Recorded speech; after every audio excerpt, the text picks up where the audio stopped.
McDonald's full-time employees clearly have an issue making ends meet. That's no surprise to anybody. They don't make enough money, period. It's that simple. About $12 an hour is a living wage, and they make between $7.25 and about $8.50, depending on where you're looking.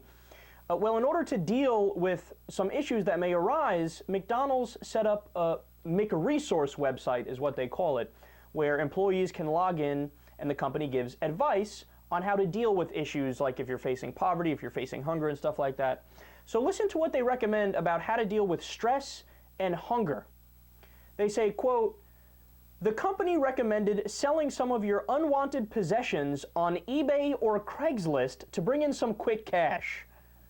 So McDonald's tells their employees, oh, you're in financial trouble? Just pawn some shit. You'll be okay. They also said, you should break food into pieces to feel more full on less food. Their advice for people who are going hungry is literally eat less. Trick your body into thinking you've ate more by cutting the things into smaller portions, eating slower, feeling full quicker. Man, this is really sad. They also said, this is my favorite here, if you're feeling stressed, and of course you would be stressed if you're living in poverty and you're hungry and all these problems, if you're feeling stressed, quote, sing it away. You can't make this stuff up if you tried. There was also a recording released last month of a McDonald's worker calling the company's McResources hotline, they have a phone number also, to ask for assistance. And the operators urged this person, who was a 10-year employee, been there for a while, very loyal to the company, they said to seek help from food pantries or apply for federal food stamps or Medicaid assistance.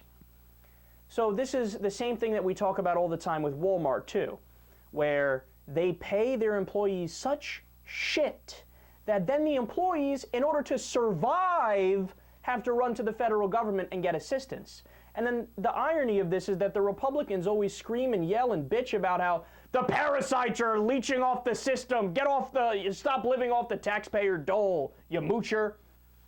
Well, dude, if you and I agreed to raise the minimum wage and make Walmart pay them more, then they wouldn't have to go for federal assistance and the taxpayer wouldn't have to subsidize them.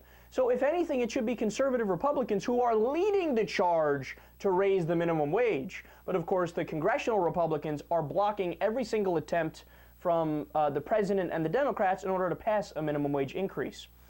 There was also a recent study that found that 52% of families of fast food workers were enrolled in one or more public assistance programs, and that's compared with 25% of the workforce as a whole. So much more, about over double the percentage of the regular workforce in the fast food industry gets some sort of assistance. And taxpayers, get this, in total, spend about $7 billion each year subsidizing their wages and benefits. If you want smaller government, the answer is simple. Raise the minimum wage.